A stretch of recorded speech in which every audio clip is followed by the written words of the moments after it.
좋은 아침입니다. 줌으로 오신 분들 환영합니다. 우리 장로님들, 권사님들 환영합니다. 좋은 하루 되시기를 바랍니다.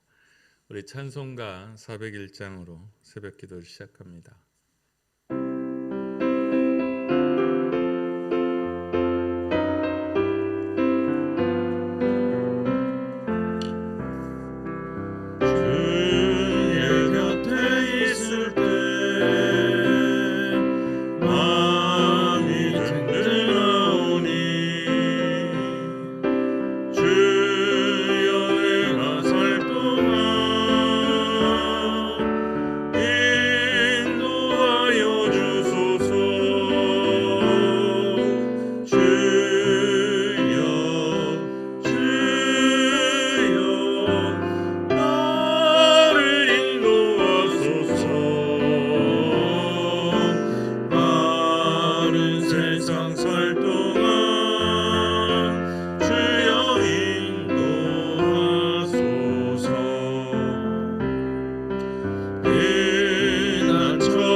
오늘 함께 나누실 하나님 말씀은 신명기 19장 1절부터 끝까지 보겠습니다. 21절까지 19장 1절부터 21절까지 끝까지 봅니다.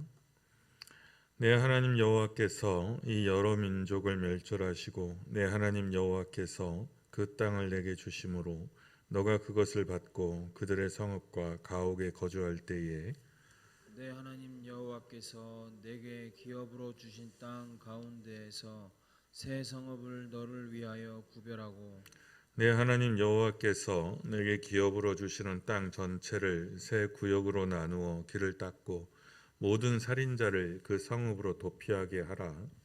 살인자가 그리로 도피하여 살 만한 경우는 이러하니 곧 누구든지 본래 원한이 없이 부지 중에 그의 이웃을 죽인 일 가령 사람이 그 이웃과 함께 벌목하러 삼림에 들어가서 손에 도끼를 들고 벌목하려고 찍을 때에 도끼가 자루에 빠져 그의 이웃을 맞춰 그를 죽게 함과 같은 것이라.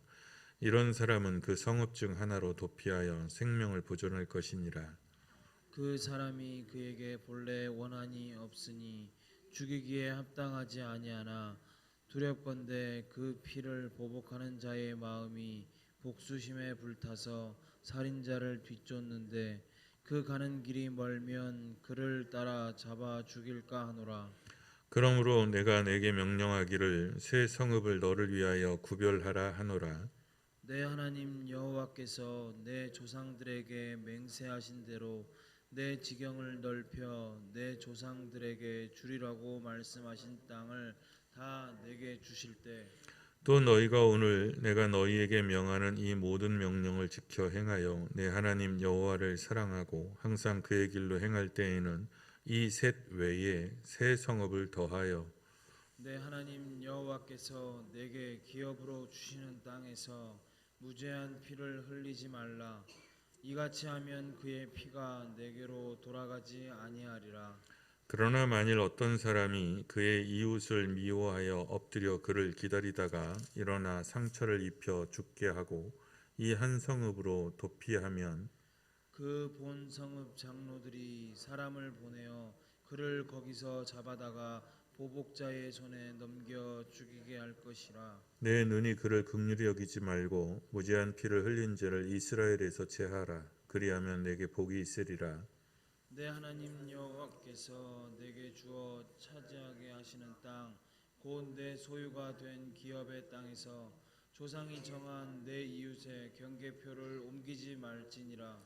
사람의 모든 악에 관하여 또한 모든 죄에 관하여는 한 증인으로만 정할 것이 아니요 두 증인의 입으로나 또는 세 증인의 입으로 그 사건을 확정할 것이며 만일 위증하는 자가 있어 어떤 사람이 악을 행하였다고 말하면 그 논쟁하는 쌍방이 같이 하나님 앞에 나아가 그 당시의 제사장과 재판장 앞에 설 것이요 재판장은 자세히 조사하여 그 증인이 거짓 증거하여 그 형제를 거짓으로 모함한 것이 판명되면 그가 그의 형제에게 행하려고 꾀한 그대로 그에게 행하여 너희 중에서 악을 제하라.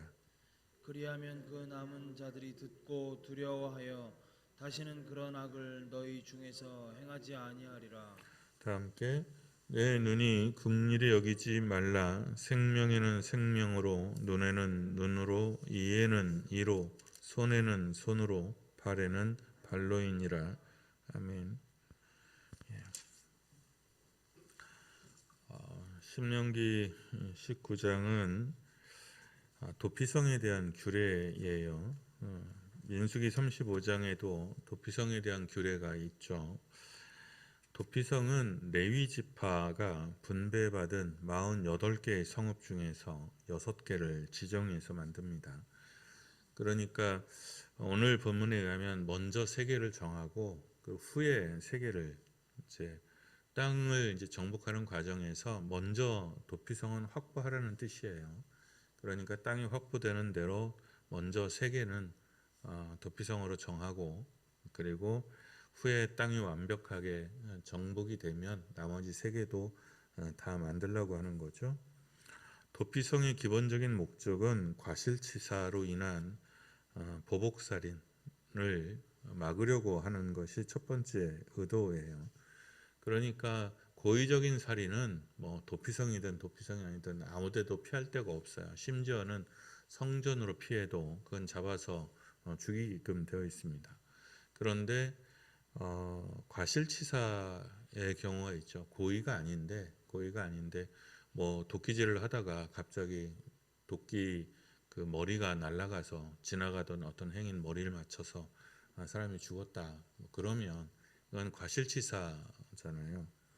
그런 경우에는 살인죄로 처벌하는 것은 너무 과하다고 보는 거죠. 그런데 이때는 명예살인과 보복살인이 용인되던 시절이에요. 그러니까 아무리 실수였지만 내 사촌 동생을 죽였어. 근데 내 사촌 동생을 죽인 사람이 그냥 멀쩡히 돌아다닌다. 그러면 그거는 그 가문의 욕됨으로 간주할 수 있는 여지가 얼마든지 있는 거죠. 그래서 그 사람을 또 죽이게 되면 그러면 그 보복과 명예는 뭐 이해가 가는데 또 죽임을 당한 쪽의 입장에서 보면 아니 실수인데 사람을 이렇게 죽일 수 있냐 이렇게 되잖아요. 그러면 그 싸움이 결국은 부족 간에 족속 간에 그 순환적으로 일어날 여지들이 너무 많았어요. 그래서 그것을 이제 멈추게 하려는 거죠. 뜻하지 않은 실수로 인한 죄로 인해서 과도한 처벌을 받지 않게 하려는 거예요. 근데 이 과도함이라는 게 후대에 와서 생각하는 거지. 그때는 정말 눈에는 눈, 이는 이거든요. 뭐 실수가 나버리고 사람이 죽었다. 그러면 그냥 목숨 내놔라. 이게 이 시대에 어떻게 보면 상식 같은 거였어요. 근데 하나님이 그것을 금한 거죠. 징벌이라는 거는 시원하기는 한데 또 어떻게 보면 원한을 쌓이게 하는 경우도 있어요. 그러니까 이 원칙, 공동체가 유지되려고 하면 공동체는 항상 기본적으로 용서가 기본이 돼야 돼요. 근데 그러니까 보복을 하게 되면 보복은 항상 보복을 낳아요. 복수는 복수를 낳게 됩니다.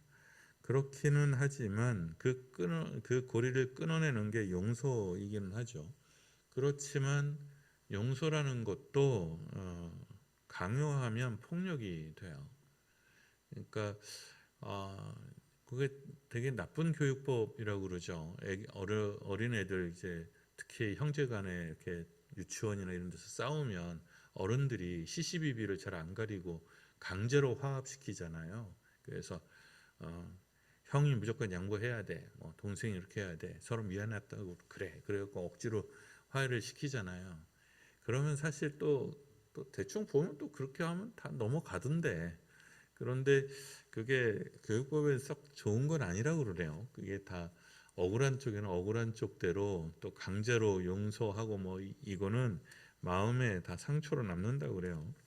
근데 어쨌든 강제된 용서는 어쨌든 공동체를 온전하게 하지는 못해요. 자발적인 용서가 이제 그렇긴 하죠. 도피성은 바로 그 보복의 악순환, 강요되는 용서, 이 모든 것에 대한 해결책입니다. 레위 지파는 도피성을 품음으로 해서 다른 지파와는 다른 거룩함을 갖춘 격이 다른 지파가 되죠.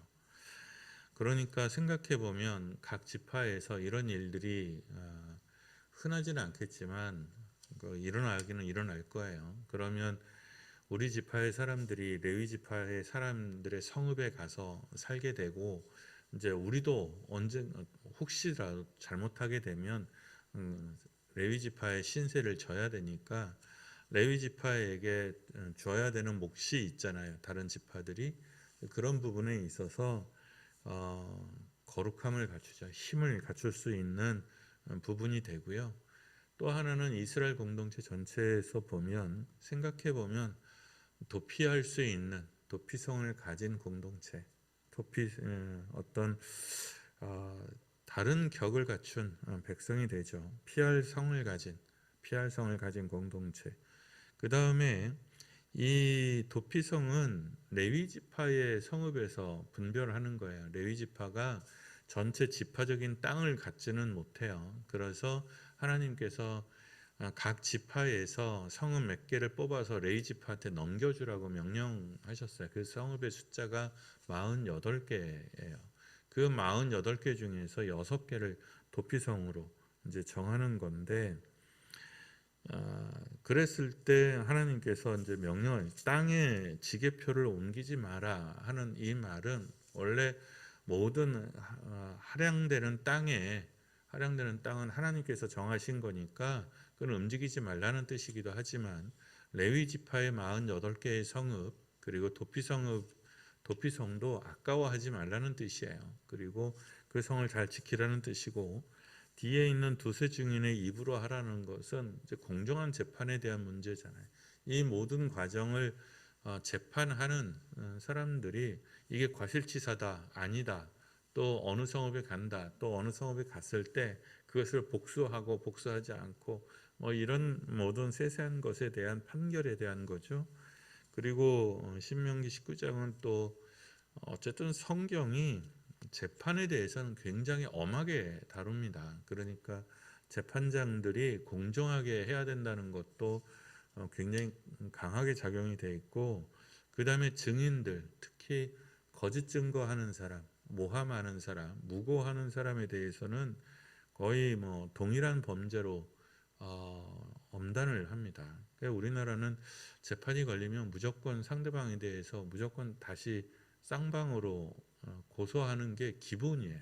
우리는 그래서 그게 그런 이유 중에 하나가 무고에 대해서 처벌이 너무 작아요. 무고에 대해서.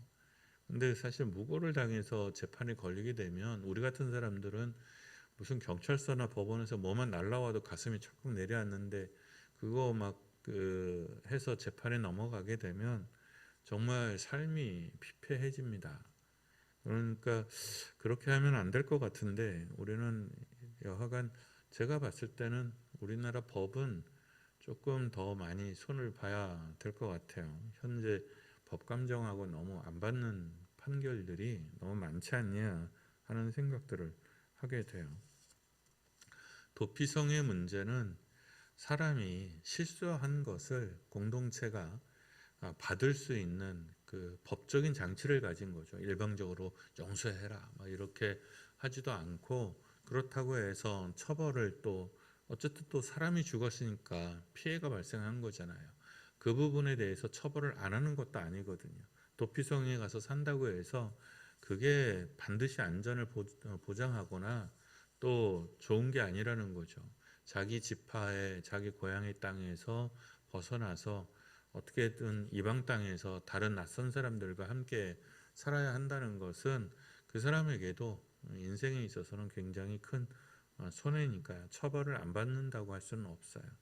그러니까 실수의 문제인데 그 실수가 어느 정도 고의가 있는지 없는지를 사람들이 완벽하게 판결할 수 없다는 거를 하나님도 아시는 거예요. 그래서 내가 뭐 난 한 개도 잘못한 게 없어 뭐 이렇게 말할 수가 없는 거고, 실수로 사람을 죽였다 하더라도 분명히 도끼날이 그냥 이렇게 날아가서 사람을 죽인 것 같긴 한데, 그렇지만 왠지 마음에 찝찝할 수가 있잖아요. 고의를 가정한 실수를 가정한 과실, 그건 뭐 인간은 얼마든지 꾀를 낼 수 있으니까요. 그러니까 거기에도 과하지 않은 혹시라도 하는 적절한 처벌 뭐 이런 것들이 함께 있는 겁니다.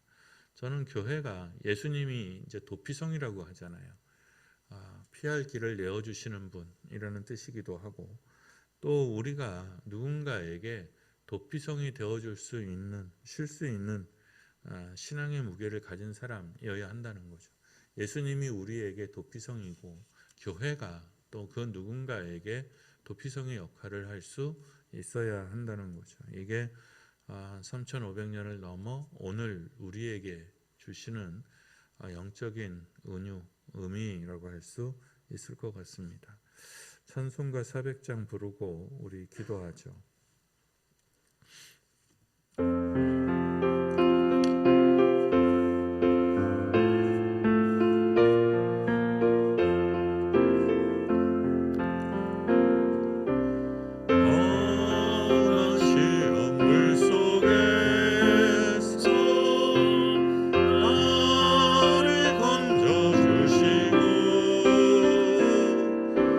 노한 풍랑 지나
도피성이 되시는 주님께 우리 스스로 잘 피할 수 있어야 됩니다.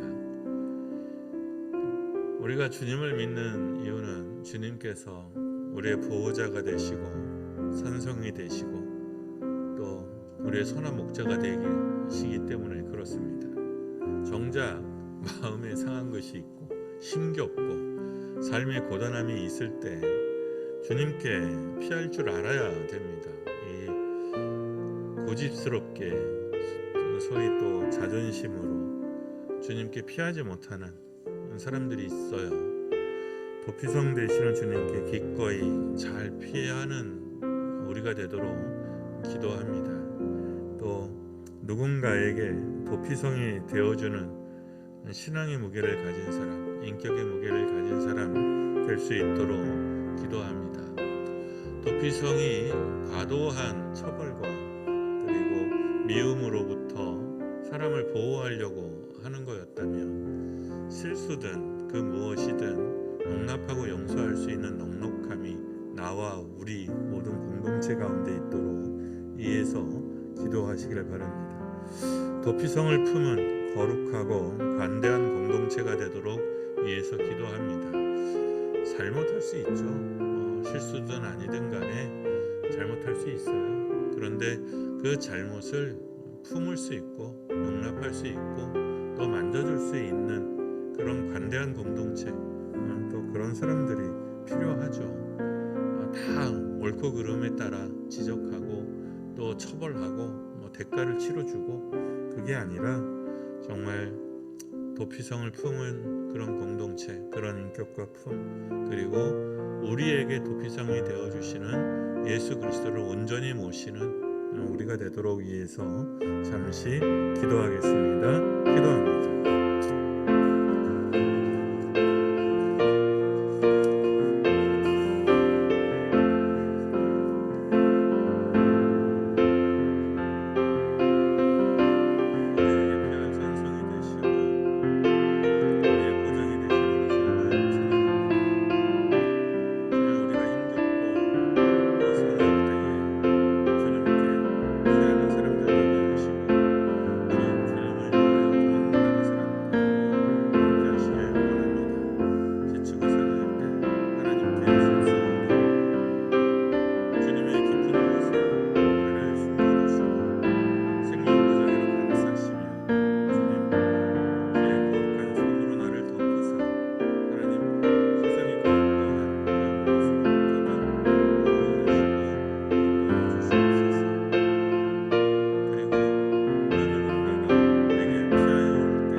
기도합니다. 아픈 사람들을 위해서 기도하죠. 우리 박경욱 장로님, 최태한 장로님, 안대엽 집사님, 홍광표 집사님 위해서 기도하시고 또 7월은 여름 행사들이 놓여져 있습니다. 여름 성경학교와 수련회가 있죠. 우리 자녀들을 위해서 기도합니다.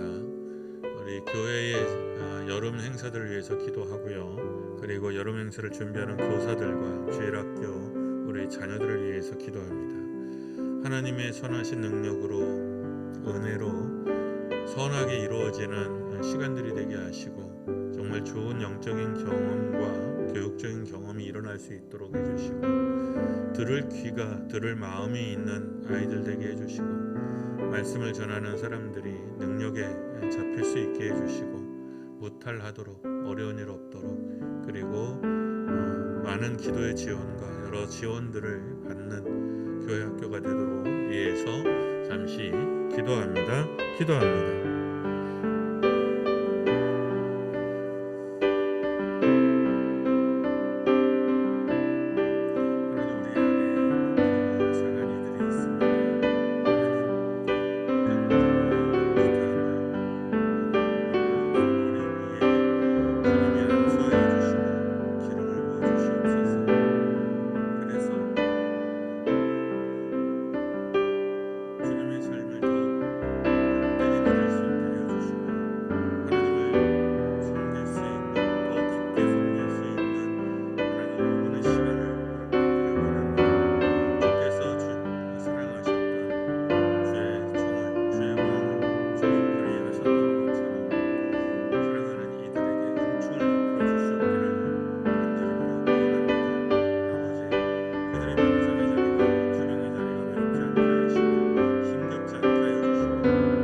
살아계신 주님, 우리가 인생의 힘겨움을 만나 주님께 피할 때 우리의 길이 되시며 우리의 보장이 되시며 우리의 안위가 되시기를 원합니다.